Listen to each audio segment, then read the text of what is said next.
Episode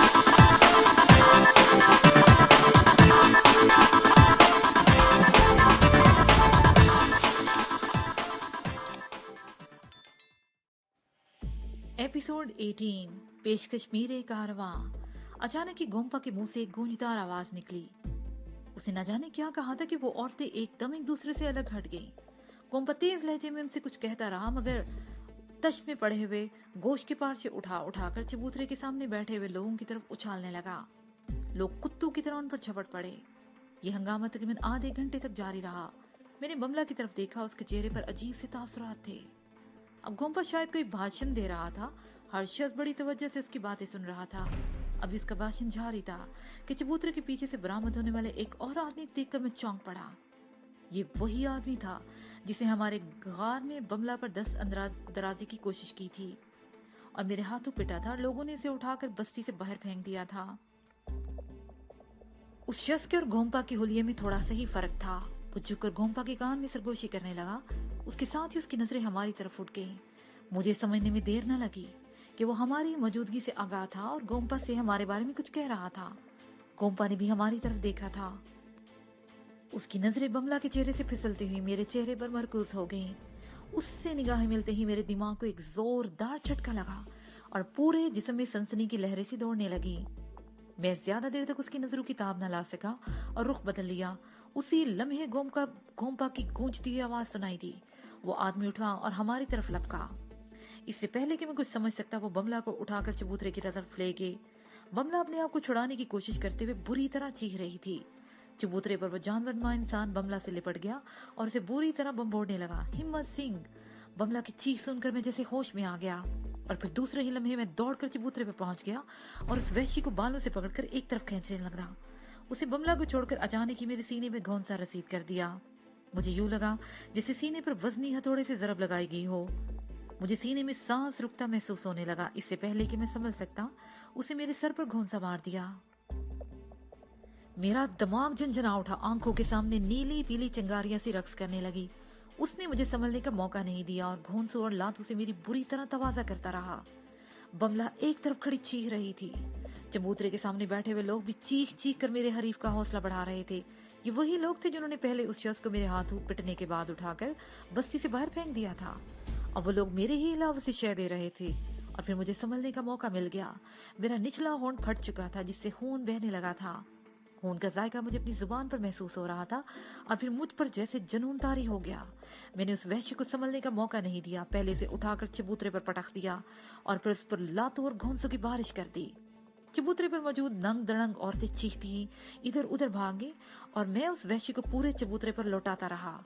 लोग अब भी चीख चीख कर मेरे हरीफ की हौसला अफजाई कर रहे थे। चंद गोम्पा भी चीख रहा था। वो भी उठकर रीछ की तरह नाच रहा था। एक मर्तबा मुझे मौका मिल गया। मैंने गोम्पा को उठाकर चबूतरे से नीचे फेंक दिया। उसकी भयानक चीख गार में गूंज उठी थी और फिर एकदम सन्नाटा छा गया, जैसे वहां पर जिंदगी का वजूद ही मिट गया हो। मगर ये सन्नाटा ज्यादा देर बरकरार न रह सका। 2-3 आदमी चीखते हुए मेरी तरफ लपके, लेकिन गोम्पा उसकी धाड़ सुनकर रुक गए। मैं इस वैश्य को भी चबूतरे से नीचे फेंक चुका था। वो भी जमीन पर पड़ा कर आ रहा था। गोम्पा ने चीख कर लोगों से कुछ कहा और वो मेरी तरफ मुड़ गया। उसकी नजरें मेरे चेहरे पर मरकूज थी। मेरे दिमाग में सनसनाहट सी होने लगी और मैं जोर जोर से झड़कने लगा। गोम्पा के चेहरे पर अजीब से तासरात उभर आए थे। उसने एक बार फिर मेरे चेहरे पर नजरें जमा दी। इस मर्तबा तो यूं लगा जैसे मेरे दिमाग में सुइयां सी चुभ रही हूं। मैंने एक बार फिर सर को झटके दिए। गोम्पा पर तो बुरी तरह से झंझलाहट सी तारी हो गई थी। वो दोनों हाथ सर से ऊपर उठाकर चीखते हुए कुछ कहने लगा, मगर उसका एक लफ्ज भी मेरी समझ में नहीं आ सका। एक नंग धड़ंग औरत अपनी जगह से उठकर गोम्पा गोम्पा चीखती हुई उसकी तरफ लपकी और वो उसकी टांग से लिपट गई। गोम्पा ने टांग को जोरदार झटका दिया। वो औरत चीखती हुई दूर जा गिरी।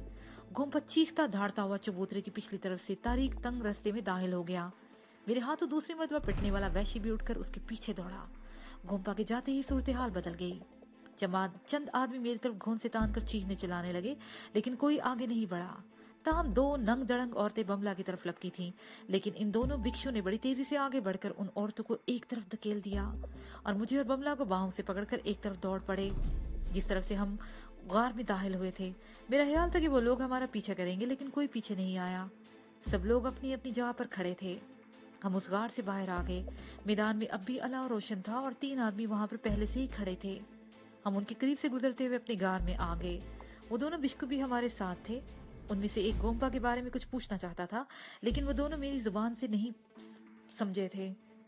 वो दोनों हमें गाड़ में छोड़कर चले गए।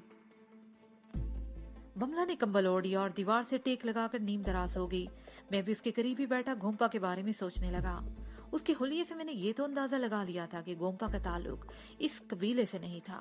वो बाज पुरस्कार कुव्वतों का मालिक हो सकता है कि अरसा पहले वो भी भटक कर इस तरफ आ निकला हो और उसने अपनी इन पुरस्कार कुव्वतों के बलबूते पर इन लोगों को अपने काबू में कर लिया हो। लेकिन मेरा अंदाजा ये भी था कि कबीले के सब लोग उसके जेर असर नहीं थे। इन 2 भिक्षुओं और उसके मुहालफिन में शुमार किया जा सकता था। इसके अलावा सिम्बा भी था, जिसे बताया था चंग गोम्पा एक दिलचस्प आदमी है, जिसका मतलब था कि वो गोम्पा का पैरोकार नहीं था। गोम्पा ने जिस तरह इन लोगों के अजहान को मुसखर कर रखा था, वो वाकई हैरत अंगेज बात थी। उसे तो देखकर कराहत महसूस होती थी, लेकिन औरतें जिस तरह उसके पैर चाट रही थी, वो कम से कम मेरे लिए इंतहाई तहय्युर खेज था। इसमें कोई शुबा नहीं था कि गोम्पा बाज पुरस्कार कुव्वतों का मालिक था और उसने ये पुरस्कार कुव्वतें मुझ पर भी आजमाने की कोशिश की थी। मगर उसका सामना करते हुए मेरे दिमाग को बार बार झटके लगना, सुइयों की चुभन महसूस होना और दिमाग और पूरे जिस्म में सनसनी फैल जाती थी। वो अपनी किसी पुरस्कार ताकत से बार बार मुझ पर हमले करता रहा, लेकिन शायद मेरे अंदर भी कोई ऐसी कुव्वत मौजूद थी जो उसके हमलों को नाकाम बना रही थी। मेरे अंदर वो कौन सी कुव्वत हो सकती थी? मेरे दिमाग में अचानक एक झमाका सा हुआ। मैं उछल पड़ा। मुझे लगा जैसे जहन की किसी तारीक गोशे से कोई बात उभर कर सामने आना चाहती हो, लेकिन जहन एक बार फिर तारीकी में डूब गया। बमला मेरे घुटने पर सर रख के सो गई थी। मैं रात भर जागता रहा। मुझे अंदेशा था कि रात को कोई हवारी कोई गड़बड़ करने की कोशिश न करे, लेकिन वो रात किसी गैर मामूली वाक़े के बगैर गुजर गई। सुबह एक भिक्षु हमें एक और गार में ले गया। वहां दूसरा भिक्षु भी बैठा हुआ था। ये गार काफी कुशादा था और चीजों को देखकर अंदाजा लगाया जा सकता था कि यहाँ पूरा घर का गृहस्थी का सामान मौजूद था। मैं और बमला एक गद्दे पर बैठ गए। चंद मिनट ही इंतजार के बाद एक औरत गार के अंदरूनी हिस्से से बरामद हुई। उसने ये पैकेट हमारे हवाले कर दिया, जिसमें याक का भुना हुआ गोश्त था और कहवा था। वो खुद भी दोजानू होकर हमारे सामने बैठ गई और उनमें से एक भिक्षु हमारे करीब बैठ गया और दूसरा बाहर चला गया। उस वक्त सुबह के 9 बज रहे थे। हम अभी नाश्ता ही कर रहे थे कि सिम्बा को अंदर दाखिल होते देखकर मैं चौंक गया। एक आदमी तुमसे मिलना चाहता है, सिम्बा ने कहा। वो सुबह सवेरे हमारी बस्ती में आया था और मैं उसे लेकर तुम्हारे पास आया हूँ। अपने आप को तुम्हारा शनासा बताता है। मेरा शनासा? मैंने हैरत से कहा, फिर बमला को वहीं छोड़कर गार से बाहर आ गया। गार के दहाने से चंद गज दूर एक दराज कद आदमी एक तरह से टेक लगाए खड़ा था। उसका जिस्म कदरे भारी भरकम था। उसने जीन्स और डेनिम की जैकेट पहन रखी थी। चेहरे और लिबास से वो नेपाली नहीं लगता था। मेरा नाम त्रिदेव है, उसे अपना तारुफ कराते हुए कहा। मैं तुम्हें डिस्टर्ब नहीं करना चाहता था, लेकिन चंद जरूरी बातें पूछना चाहता था। बेहतर होगा कि हम किसी जगह बैठकर बात करें। सिम्बा हमें उसी गार में छोड़कर चला गया जहां हमने रात गुजारी थी। मैं नहीं समझता कि मैं तुम्हें कुछ बता सकूंगा, मैंने उसके सामने गद्दे पर बैठते हुए कहा। तुम्हें सिम्बा और बस्ती वालों ने बता दिया होगा कि एक हादसे की वजह से मैं अपनी याददाश्त खो चुका हूँ। मैं किसी हादसे के बारे में नहीं, योगिंदर नाथ नामी उस शख्स के बारे में पूछना चाहता हूँ जो कल सुबह वादी में तुमको मिला था और तुमसे मुलाकात ही कुछ ही देर के बाद उसे पहाड़ियों में बेदर्दी से कत्ल कर दिया गया था। त्रिदेव ने कहा, लेकिन मैं उसे बिल्कुल नहीं जानता। वो मुझसे मिलने के लिए आया था और किसी कार की शनाख्त के सिलसिले में कहीं मुझे ले जाना चाहता था। मैंने जवाब दिया, लेकिन अनजाने खौफ की लहर मेरे पूरे जिस्म में सरायत कर गई थी। तुम्हें ये जानकर हैरत होगी कि योगिंदर नाथ का टूरिज्म के महकमे से कोई ताल्लुक नहीं था, त्रिदेव ने जवाब दिया। तुम्हें उस वक्त जुबान खोलने पर मजबूर नहीं कर सकता मैं, लेकिन ये बात जरूर जानता हूँ कि योगिंदर नाथ से तुम्हारी क्या बातचीत हुई थी। मैं ये जानना चाहता हूँ। मेरे दिमाग में आंधियां सी चलने लगी। मैं थोड़ी देर तक अपने बेरब नफ्स पर काबू पाने की कोशिश करता रहा। उसे बताने लगा कि योगिंदर नाथ से मेरी क्या गुफ्तगू हुई थी। मैंने ये भी बताया कि योगिंदर ने दोबारा आने के लिए कहा था। त्रिदेव बड़ी गहरी नजरों से मेरे चेहरे का जायजा ले रहा था। वो मेरे चेहरे के तासरात से शायद ये अंदाजा लगाने की कोशिश कर रहा था कि मैं गलत बयानी से काम तो नहीं ले रहा। क्या तुम बता सकते हो कि ये सब क्या है? मैंने सवालिया नजरों से उसकी तरफ देखा। जरूर, त्रिदेव ने जवाब दिया। उसका असल नाम मोतीलाल था। वो हिंदू था और उसका किसी महकमे से कोई ताल्लुक नहीं था। उसका असल नाम मोतीलाल था और वो हिंदू था। वो दरअसल मनशियात का स्मगलर था और उसकी मुजरमाना सरगर्मियां खासी वसी थी। वो कत्ल की कई वारदातों के सिलसिले में खटमंडो पुलिस को मतलूब था, लेकिन अचानक ही गायब हो गया। उसका खटमंडो से यहाँ आना और तुमसे मिलने का मतलब ये है कि तुम्हारी हस्ती उसके लिए बहुत अहम थी। वो अब मर चुका है और तुम्हें कुछ याद नहीं, लेकिन मैं ये जानना चाहता हूँ कि तुम उसके लिए इतने अहम क्यों थे। मैं कुछ नहीं जानता, मैं क्या बता सकता हूँ। मेरे लहजे में बेबसी थी। कुछ याद करने की कोशिश करो। मैं नहीं चाहता कि तुम्हारी लाश भी जोगिंदर नाथ की तरह इसी तरह पहाड़ों में कहीं पड़ी हुई मिले। मैं काम कर रह गया। मुझे वाकई अपनी बेबसी पे गुस्सा आ रहा था। इससे पहले मैं कुछ कहता, सिम्बा गार में दाखिल हुआ। तुम्हारे इस मेहमान का कहना है इसे कुछ याद नहीं। त्रिदेव ने सिम्बा की तरफ देखते हुए कहा, यह दुरुस्त है। सिम्बा ने जवाब दिया, इसकी याददाश्त खो चुकी है और हमारे कबीले का वेद इसका इलाज कर रहा है। इसके साथ बमला नाम की एक लड़की है, लेकिन उसका कहना है कि वो अपने या इसके बारे में उस वक्त तक कुछ नहीं बताएगी जब तक उसके साथी की याददाश्त नहीं लौटेगी। बहरहाल मैं फिर आऊंगा, त्रिदेव ये कहते हुए उठ खड़ा हुआ। और मिस्टर हिम्मत सिंह, बेहतर होगा तुम जल्द से जल्द अपनी याददाश्त वापस लाने की कोशिश करो। त्रिदेव ने ये कहते हुए इस अंदाज से मेरी तरफ देखा जैसे उसे शुबा हो कि मैं अपनी याददाश्त खो जाने का ढोंग रचा रहा हूँ। फिर वो अजीब सी निगाहों से मेरी तरफ देखता हुआ बाहर चला गया। सिम्बा भी अभी आया कहता हुआ कहकर कार से निकल गया। मैं दीवार से टेक लगाए बैठा त्रिदेव की बातों पर गौर करने लगा। उसने बताया था कि योगिंदर नाथ मनशियात का स्मगलर था और मैं सोच रहा था कि मनशियात के एक स्मगलर का मुझसे क्या ताल्लुक हो सकता है। योगिंदर नाथ मेरे पास क्यों आया था, कोई बात भी तो समझ में नहीं आ रही थी। सब कुछ सोचते हुए मेरा सर दुखने लगा और मैं फिर उठकर गार से बाहर आ गया। मैं भिक्षु वाले गार में आ गया। बमला वहां नहीं थी। भिक्षु ने बताया कि वो तकरीबन 1 घंटा पहले गार से चली गई थी। मैं अपने गार में वापस आ रहा था कि सिम्बा और वेद आते हुए दिखाई दिए। गार में आकर वेद ने मेरे सर की पट्टी तब्दील की और मुतमईन अंदाज में सर हिलाता हुआ चला गया। मैं सिम्बा को यहाँ पेश आने वाले हालात के बारे में बताने लगा। सिम्बा ने चिंगोपा के बारे में जो कुछ बताया था उससे मेरे ख्यालात की तस्दीक हो गई। वो वाकई बात पुरस्कार कुव्वतों का मालिक था। कई साल पहले किसी तरफ से भटकता हुआ यहाँ आ गया था। उसने एक दो आदमियों को अपनी पुरस्कार कुव्वत से तस्वीर कर लिया और फिर उसका हल्का फैलने लगा, लेकिन कबीले की ज्यादा तादाद उसके खिलाफ थी। वो उसे यहाँ से निकालना चाहते थे, लेकिन चूंकि उसने अपने कुछ हमायती पैदा कर लिए थे, इसलिए किसी तदादम से बचने के लिए इस मामले को जू का तू छोड़ दिया गया। बहरहाल सिम्बा ने मुझे और खासतौर पर बमला को उससे मुख्तात रहने का मशवरा दिया था। सिम्बा चला गया और मैं रात भर का जागा हुआ था। गद्दे पर लेटा तो नींद ने आज दबोचा। सिम्बा ने मुझे झंझोड़ कर जगा दिया और कि शाम हो चुकी है। गार में मशल जल रही थी। मेरे जहन पर नींद का खुमार था, लेकिन सिम्बा ने मुझे इंतहाई दहला देने वाली खबर सुनाई और वो बड़ी ही धमाका हेज खबर थी। बमला लापता थी। बमला लापता है, क्या मतलब? मैं बुरी तरह से चौंक गया। सिम्बा का लहजा मुझे बहुत कुछ सोचने पर मजबूर कर रहा था। ढलान की दूसरी तरफ दरख्त के नीचे बैठे हुए साधु ने दोपहर के वक्त उसे किसी आदमी के साथ दरख्तों के झुंड की तरफ जाते हुए देखा था। लिबास से वो आदमी कोई हिंदू ही लगता था, लेकिन वो साधु उसका चेहरा नहीं देख सका। उसके बाद बमला को मैंने नहीं देखा। सिम्बा ने जवाब दिया, तुमने मुझे उस वक्त क्यों नहीं जगाया? मैंने कहा, मैं दिन भर मुखिया के साथ कामों में मसरूफ था, मुझे भी अभी कुछ देर पहले ही मालूम हुआ है। सिम्बा ने जवाब दिया, मेरी आंखों के सामने योगिंदर नाथ की मौत का मंजर घूम गया। कहीं बमला भी? नहीं, ऐसा नहीं हो सकता। बमला के बारे में मैं ऐसा सोच भी नहीं सकता था। वो जराइम पेशा लोगों की आलाकार नहीं हो सकती थी। उसे यकीनन उस आदमी ने अगवा किया था जो मुझसे कुछ पूछना चाहता था। वो बमला के जरिए दबाव डालकर अपना मकसद पूरा करना चाहता होगा। क्या उसे पहाड़ियों की तरफ तलाश किया गया है? मेरा मतलब है, किसी अनजाने से खौफ से मैं अपना जुमला भी मुकम्मल नहीं कर सका। मैं तुम्हारा मतलब समझ रहा हूँ, सिम्बा ने जवाब दिया। यहाँ चंद रोज से तुम कुछ पुरस्कार किस्म के वाकयात रोनमा होने लगे हैं। क्या इन पुरस्कार वाकयात से मेरा कोई ताल्लुक हो सकता है? मैंने उलझी हुई निगाहों से उसकी तरफ देखा। सूरत हाल हासी पेचीदा है। सिम्बा ने जवाब दिया, यहाँ के लोग समझते हैं कि इन पुरस्कार वाकयात के जिम्मेदार तुम हो। मैं एक बार फिर ख्याल में खो गया।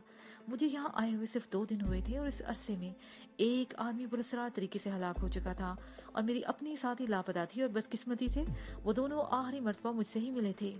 लोगों के ख्याल में मैं किसी पुरस्कार शैतानी कुव्वत के ज़ेरे असर था और वक्त गुजरने के साथ साथ उनका ये यकीन पुख्ता होता जा रहा था और पुरस्कार वारदात से मेरा कोई ताल्लुक है और वो मुझे ही कसूरवार समझ रहे थे। मैं सिम्बा के साथ गार्ड से बाहर आ गया। सामने ही वो दोनों भिक्षु चंद आदमियों के साथ खड़े थे। 2 औरतें भी थी और उन सबके चेहरों पर तफक्कुर नुमाया थे। वो सब इंतहाई हमदर्दाना नजरों से मेरी तरफ देख रहे थे। बमला की पुरस्कार गुमशुदगी पर सभी परेशान थे और फिर बमला की तलाश शुरू हो गई।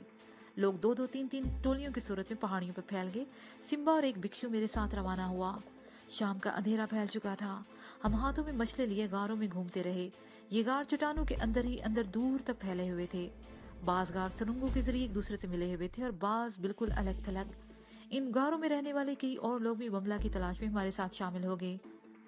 आधी रात तक तलाश जारी रही, लेकिन बमला को मिलना था, नहीं मिली। मैं और सिम्बा वापस उसी गार में आ गए।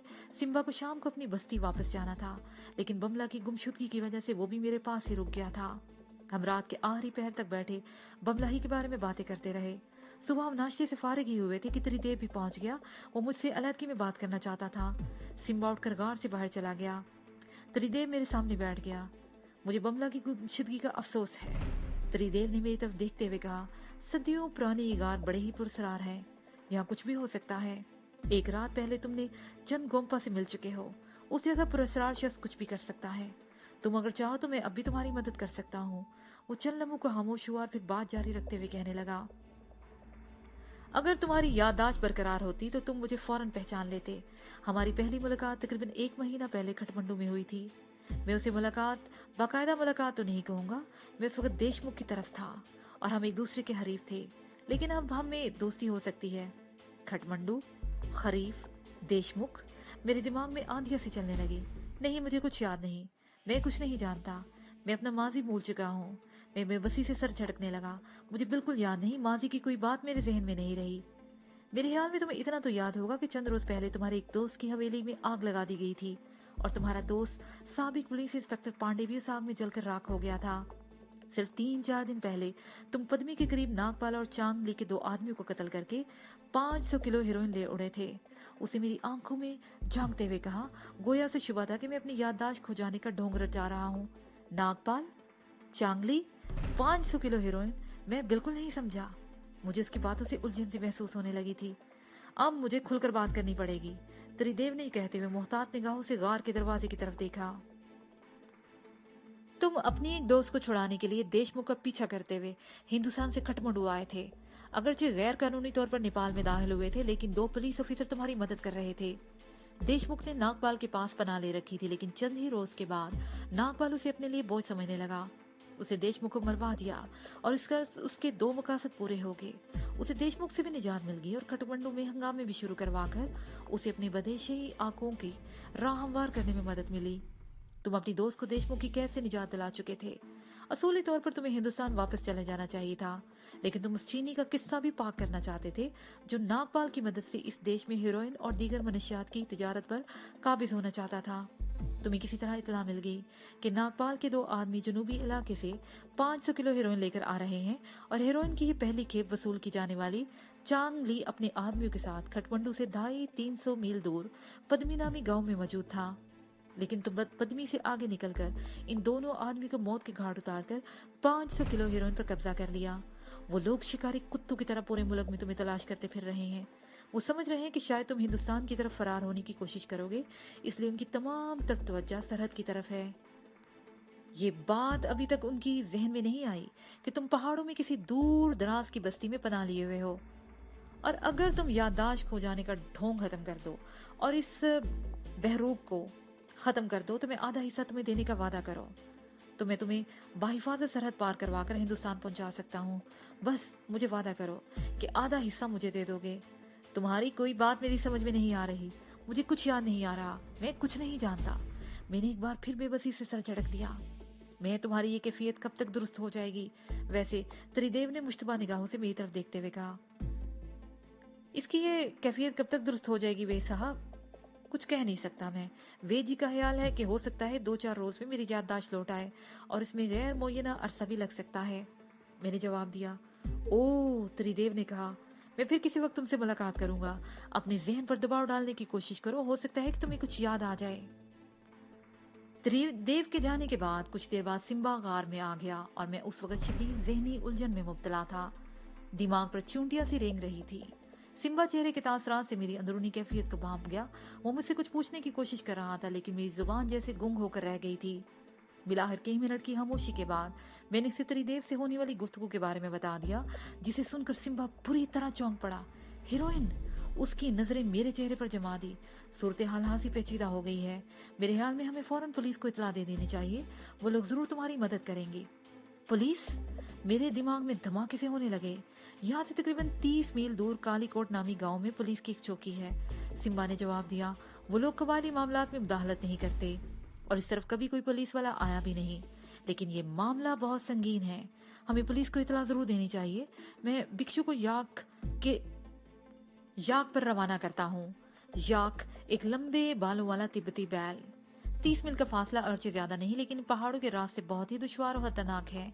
वो शाम तक वहां पहुंच जाएगा और मेरा ख्याल है कल सुबह तक किसी न किसी के साथ लेकर यहाँ वापस आ जाएगा। मैं भिक्षु को देखता हूँ, उसे अभी रवाना कर देना चाहिए। सिम्बा तेजी से बाहर निकल गया। मैं बिस्तर पर लेट गया। मेरा दिमाग बुरी तरह चकरा रहा था। अचानक मेरे जहन में एक और ख्याल उभरा। सूरत हाल न सिर्फ पेचीदा बल्कि निहायत ही संगीन भी थी। अगर पुलिस को पता चल गया कि मैं हेरोइन की स्मगलिंग में मुलविस हूँ तो मेरा ठिकाना जेल के अलावा और कहीं नहीं होगा। इस तस्वुर से ही मैं लरज उठा।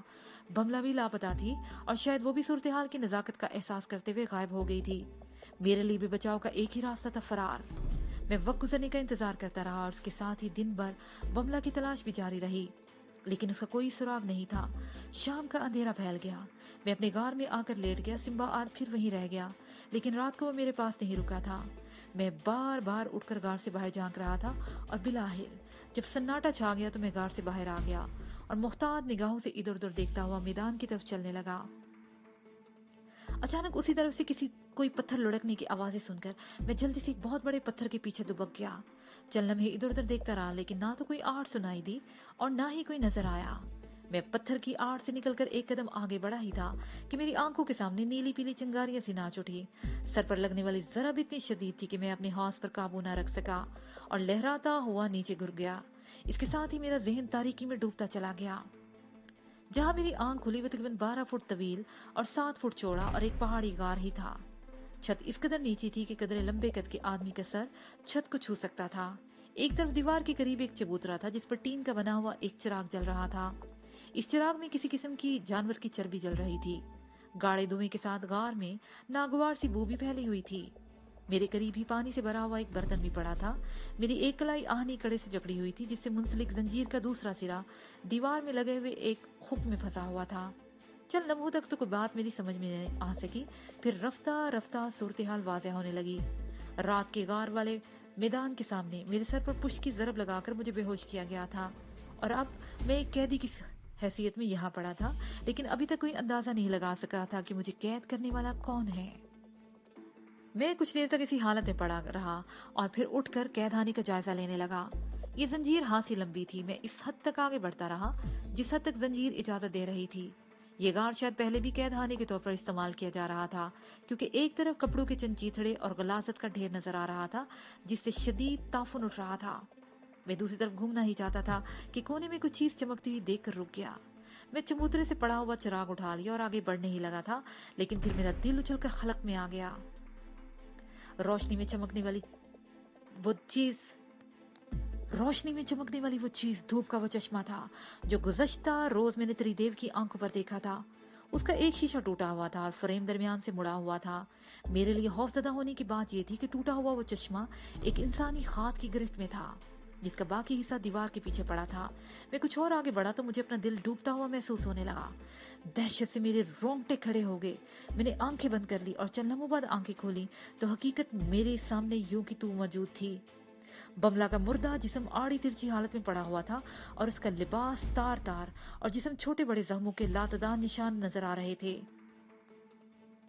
बमला का लिबास तार तार तो पड़ा ही हुआ था, उसके जिस्म के ऊपर लातदार जख्मों के छोटे बड़े निशान नजर आ रहे थे, जिस बात का सबूत थे कि मरने से पहले उस पर बहुत तशद्दुद किया गया था। मैं ये सोचे बगैर न रह सका कि बमला की अजियतनाक मौत का जिम्मेदार सिर्फ और सिर्फ मैं था। मैं जरा और आगे बढ़ा तो मेरे दिमाग को एक बार फिर शदीद झटका लगा। उस तंग सी दरार में बमला की लाश से 2-3 गज और आगे त्रिदेव की लाश पड़ी हुई थी। उसका नरहरा कटा हुआ था और आसपास खून बिखरा हुआ था जो कि जमकर स्याह हो चुका था। मैं इस दरार से बाहर आया तो दीवार से टेक लगाकर बैठ गया। मुझे इस समझने में देर नहीं लगी थी कि बमला को बस्ती से गायब करने वाला त्रिदेव था, लेकिन यहाँ कोई और भी था जिसे त्रिदेव को भी मौत के घाट उतार दिया था। मेरे दिमाग में तेज सनसनाहट सी हो रही थी। सर पर जहाँ जरब लगाई गई थी वहाँ दर्द की शदीद टीसें उठ रही थी। मुझे यूं महसूस हो रहा था जैसे सर में धमाके हो रहे हों। फिर अचानक ही मेरे दिमाग में रोशनी का एक कूंदा सा लपका और उसके साथ ही मेरा जहन अपने माजी की तरफ लौटने लगा। मेरी खोई हुई याददाश्त लौट रही थी। बीते हुए दिनों की बातें, वाकयात तारीकी से उभर कर सामने आने लगे। हालात और यादों के हजूम से मेरा दिमाग दुखने लगा। मैं बार बार सर को झटकने लगा कि जहन से बोझ किसी तरह कम हो सके। मैंने आंखें बंद कर ली और माजी की एक एक बात, एक एक तस्वीर जहन पर वाज़ेह होती चली गई। आखिरी बात जो बिल्कुल वाज़ेह होकर सामने आई थी वो ये कि मैं और बमला चांगली के 2 आदमी को खत्म करके 500 किलो हेरोइन पर कब्जा करके अपने गांव पर पद्मी नामी इस गाड़ी से दूर निकल जाना चाहते थे जहां चांगली और उसके साथी मौजूद थे। रात भर पहाड़ों में सफर करते हुए हम न जाने कहाँ निकल आए थे और फिर कार का हादसा भी वाज़ेह तौर पर मेरे जहन में उभर आया। आखिरी बात जो मुझे याद थी वो ये कि मेरी कार ढलान पर लुढ़कती हुई गहराई में बहते हुए दरिया की तरफ जा रही थी और मैं भी कार के पीछे ढलान से लुढ़क कर नीचे गिरा था और फिर मेरा सर किसी पत्थर से टकराया था। उसके बाद मुझे कुछ याद नहीं रहा था। फिर तारांग कबीले और फिर उस बस्ती के सबसे पहले योगिंदर नाथ ने अपने आप को टूरिज्म का ऑफिसर जाहिर करके मुझसे राब्ता किया था। वो किसी कार की शनाख्त के बहाने मुझे अपने साथ ले जाना चाहता था। उसे कुछ देर बाद ही योगिंदर नाथ की बेदर्दी से कत्ल कर दिया गया था। फिर त्रिदेव सामने आया और वो अपने आप को मेरा शनासा जाहिर करके मुझसे हीरोइन के बारे में मालूम करना चाहता था। और अब बमला और त्रिदेव की लाशें मेरे सामने थी। बमला को मेरी साथी समझकर त्रिदेव ने अगवा किया था और उस पर तशद्दुद करके हीरोइन के बारे में उससे कुछ पूछना चाहता था, लेकिन बमला तशद्दुद की ताब न ला सकी और खत्म हो गई। और फिर किसी और ने त्रिदेव को भी बेदर्दी से मौत के घाट उतार दिया। ये बात तो समझ में आ रही थी कि योगिंदर नाथ और बमला को त्रिदेव ने कत्ल किया था, लेकिन ये सवाल बहुत अहम था कि त्रिदेव को हलाक करने वाला कौन है। योगिंदर नाथ और त्रिदेव के बारे में मुझे यकीन हो चला था कि इन्हें किसी तरह ये पता चल गया था कि मैं चांदनी के आदमियों से हीरोइन छीन कर भागा हूँ और वो लोग मुझसे हीरोइन हथियाना चाहते थे। बहुत देर सोचने के बाद मैं किसी भी नतीजे पर नहीं पहुंच सका तो मैंने सर झटक दीवार से टेक लगा ली। लैम्प में तेल खत्म हो रहा था क्योंकि रोशनी कम हो गई थी। मेरी कलाई पर पड़ी हुई हथकड़ी हाथ से तकलीफ साबित हो रही थी। मैं हाथ को कम से कम हरकत देने की कोशिश कर रहा था ताकि तकलीफ ज्यादा ना हो। सन्नाटा मेरे असाब को बुरी तरह मुतासर कर रहा था, लेकिन फिर अचानक बाहर से किसी जगह धमक सुनाई दी। वो भारी कदमों की आवाज थी जो लम्हा बलम्हा करीब आती जा रही थी। बिलाहिर गार के दहाने पहुंचकर वो आवाज रुक गई। उसके साथ ही टार्च की तेज रोशनी मेरे चेहरे पर पड़ी। मेरी आंखें चुंधे आ गई और मैंने जल्दी से रुख फेर लिया। बहुत बहादुर बनने की कोशिश कर रहे थे? बस्ती के राज को भूल जाओ और जरा मेरे इस मेहमान खाने में रहकर देख लो। ये आवाज सुनकर मैं चौंक गया। मैंने मुड़कर देखा, दरवाजे में 3 आदमी खड़े थे। एक चंद गोम्पा, दूसरा वही जानवरनुमा आदमी जो मुझसे 2 बार पिट चुका था और उसे तीसरे आदमी को पकड़ रखा था। वैश्य ने उस आदमी को जोरदार धक्का दिया और वो लड़खड़ाता हुआ गार के वस्त में आन गिरा। वो सिम्बा था जिसके हाथ पुष्प पर बंधे हुए थे और वो मुंह में कपड़ा ठोंसा हुआ था। सिम्बा की हालत को देख के मैं लरज उठा। उसकी पेशानी से बहने वाला खून इस बात की गवाही दे रहा था कि उसके साथ मार पीट भी की गई थी। मैं चंद लम्हे परेशान नजरों से उसकी तरफ देखता रहा, फिर चंद गोम्पा की तरफ देखकर मुतवज्जा हो गया। तो मुझे अगवा करने वाले थे? तो तुम थे, लेकिन सिम्बा को यहाँ क्यों लाए हो? ये तुम्हारा सबसे बड़ा हमदर्द है। इसे यहाँ लाना मेरे लिए यूं भी सूदमंद साबित हो सकता है कि बस्ती में अब तुम्हें तलाश करने वाला कोई नहीं रहा। तुम्हारे गायब होने पर उन्होंने इत्मीनान का सांस लिया होगा। गोम्पा ने जवाब दिया। उसके भद्दे होंठों पर बड़ी ही करीसी मुस्कुराहट आ गई थी। लेकिन मैंने तुम्हारा क्या बिगाड़ा था और इसे इस बेरहमी से क्यों हलाक किया गया है? मैंने कहा। इस पर गोम्पा का दिल आ गया था। उसने अपने साथी और जानवरनुमा आदमी की तरफ इशारा किया। 2 मर्तबा तो तुम्हारी वजह से बच गई, लेकिन बिलाहिर इसके काबू आ ही गई। वैसे वो देखने में तो बड़ी नाजुक सी लगती थी, लेकिन बड़ी जानदार निकली और वक्त तक मुजाहमत कर रही थी। आखिर में तो त्रिदेव ने भी इसे बचाने की कोशिश की, लेकिन गोम्पा ने उसका भी किस्सा तमाम कर दिया, क्योंकि त्रिदेव का जिंदा रहना भी हमारे लिए खतरनाक साबित हो सकता था। और बमला तो वैसे भी तुम्हारी ही साथी थी, तुम्हारे हर राज से भी वाकिफ हो गई।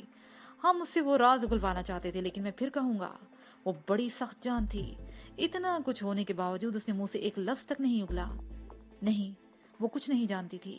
मैंने जवाब दिया। तो तुम तो जानते हो ना? जन गोम्पा ने तंजिया लहजे में कहा। हम तुम्हारा राज तुमसे ही मालूम कर लेंगे। मैं कैसे जानता हूँ? मुझे तो कुछ याद नहीं। तुम जानते हो कि मैं अपनी याददाश्त से महरूम हो चुका हूँ।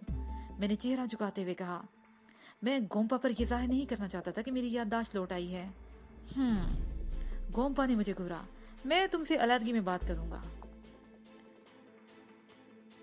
उसने आगे बढ़कर सिम्बा के मुंह से ठुंसा हुआ कपड़ा निकाल लिया और फिर आगे बढ़कर मेरी हथकड़ी भी खोल दी। मैं दूसरे हाथ से अपनी कलाई सहने लगा। तुम्हें यह हरकत बहुत महंगी पड़ेगी गोम्पा, सिम्बा ने उसे धमकी दी। बस्ती के लोगों को हिम्मत सिंह और बमला के बारे में सब कुछ मालूम है। बमला को तो तुमने खत्म कर दिया है। हिम्मत सिंह की गुमशुदगी पर लोग खामोश नहीं बैठेंगे। तुम किसी तरह बच नहीं सकोगे। वैसे भी तुम्हारी मुजरमाना और गैर अखलाकी सरगर्मियां जिस तरह बढ़ रही हैं, वो भी अब बस्ती के लोगों के लिए नाकाबिले बर्दाश्त होती जा रही हैं। मेरी मुजरमाना और गैर अखलाकी सरगर्मियां? गोम्पा ने हल्का सा कहका लगाया। अभी तो इब्तदा हुई है सिम्बा। तुम देख ही चुके हो कि इस बस्ती की औरतें किस तरह मेरे इशारों पर बेलिबास होकर मेरे सामने रक्स करने लगती हैं और मर्द मेरे पैर चाटने पर मजबूर हो जाते हैं। अभी तो चंद लोग मेरे इशारों पर नाच रहे हैं और वो वक्त दूर नहीं जब बस्ती के लोग मुझे सजदे करेंगे। मेरे अंदर की शक्ति उन्हें मजबूर कर देगी। अंदर की शक्ति के नाम पर मैं चौंक गया। मेरे दिमाग में सनसनाहट सी होने लगी। मुझे याद आ गया कि एक रात पहले इसने मुझसे पर भी अपनी वो शक्ति आजमाने की कोशिश की थी, लेकिन कामयाब नहीं हो सका था। उस वक्त तो मुझे याद नहीं था कि मेरे अंदर भी कुछ शक्ति मौजूद है। ये तो महज इत्तेफाक था कि गोम्पा को अपने इरादे में कामयाबी नहीं हो सकी थी और अब मैं अपने हवास में वापस आ चुका था। ये तुम्हारी हाम ख्याली है गोम्पा, सिम्बा की बजाय मैंने जवाब दिया। मैं नहीं जानता तुम कौन हो, लेकिन तुमने इन लोगों की जिंदगी को जिस तरह जहन्नुम बना रखा है, उसकी सजा तुम्हें भुगतनी पड़ेगी। अब तुम्हारी कोई शक्ति काम नहीं आएगी। ओहो, गोम्पा की आंखों में सुर्खी कुछ और गहरी हो गई थी। उसे नजरें मेरे चेहरे पर जमा दी। मैं भी उसकी आंखों में झांकने लगा। मेरे दिमाग को एक झटका लगा, लेकिन मैं फौरन ही संभल गया और पलक झपके बगैर उसकी आंखों में झांकता रहा। गोम्पा खड़े खड़े लड़खड़ा गया, लेकिन फिर फौरन ही संभल गया। बोम्बा, वो धाड़ा, इसे बाहर लेकर चलो। मैं इसे बताऊंगा कि मेरे अंदर कितनी शक्ति है, मैं क्या कर सकता हूँ। तुम कुछ भी नहीं कर सकते गोम्पा। तुम जिंदगी भर हमें अपना कैदी बनाकर नहीं रख सकते। मैंने कहा, मैं ये रोक पालूंगा भी नहीं, लेकिन तुम लोगों को इस तरह गायब कर दिया जाएगा कि वो तुम्हारा नाम तक नहीं कोई यहाँ पर लेगा। गोम्पा ने जवाब दिया और बोम्बा को इशारा किया। बोम्बा ने मेरे बाजू पर गिरफ्त जमा दी और मुख्तलिफ सुरंगों से होते हुए गार से बाहर निकलकर एक खुली जगह पर आ गए। बाहर का मंजर देखकर मेरी आंखें खुली की खुली रह गई। चारों तरफ से अमोदी चट्टानों में घिरे हुए एक छोटे से मैदान में थोड़े थोड़े फासले पर 3 झोंपड़े बने हुए थे। 4 जगहों पर मछली जल रही थी। एक तरफ दहकते हुए कोयलों का ढेर था। उसके दाएं बाएं लकड़ियों के स्टैंड थे जिन पर लोहे का एक मोटा सिरिया रखा हुआ था। उस सिरिया पर पहाड़ी बगड़ा या ऐसा ही कोई जानवर टंगा हुआ था और नीचे दहकते हुए कोयलों पर रोस्ट हो रहा था। एक नंग दड़ंग औरत थोड़ी थोड़ी देर के बाद उस सरिये को घुमा देती थी ताकि बकरे का गोश्त चारों तरफ से रोस्ट हो सके। एक दूसरी औरत किसी और काम में मसरूफ थी। इन दोनों का ताल्लुक तारांग कबीले से ही था और उनके हसीन होने में कोई शुबा नहीं था। अभी थोड़ी देर पहले गार में गोम्पा ने मुझे एक बार फिर मुझ पर अपनी शक्ति आजमाने की कोशिश की थी, लेकिन कामयाब नहीं हो सका था और मुझे अंदाजा लगाने में देर नहीं लगी थी कि वो मुझे हिप्नोटिज्म के जरिए जेर करना चाहता था। वो हिप्नोटिज्म का माहिर था। उसने हिप्नोटिज्म से ही इन लोगों के अजहान मुसख्खर कर रखे थे और कबीले के सीधे साधे लोग इसको पुरस्कार शक्ति समझ बैठे थे और गोम्पा की इस पुरस्कार कुव्वत के बलबूते पर वो कुत्तों की तरह इसके पैर चाटने पर मजबूर थे। बैठ जा, गोम्पा ने एक स्टूल की तरफ इशारा किया और खुद भी दूसरे स्टूल पर बैठ गया। मैं एक बात कि मुझसे तामुन करोगे तो फायदे में रहोगे और ये बात ज़हन नशीन कर लो कि यहाँ ना तो तुम्हारी कोई मदद को आएगा और ना ही तुम यहाँ से फरार हो सकते हो। अगर तुमने झूठ बोलने की कोशिश की तो मैं सच उगलवाना भी जानता हूँ। इसके साथ ही ये पार्ट अपने इख्तिताम को पहुंचा।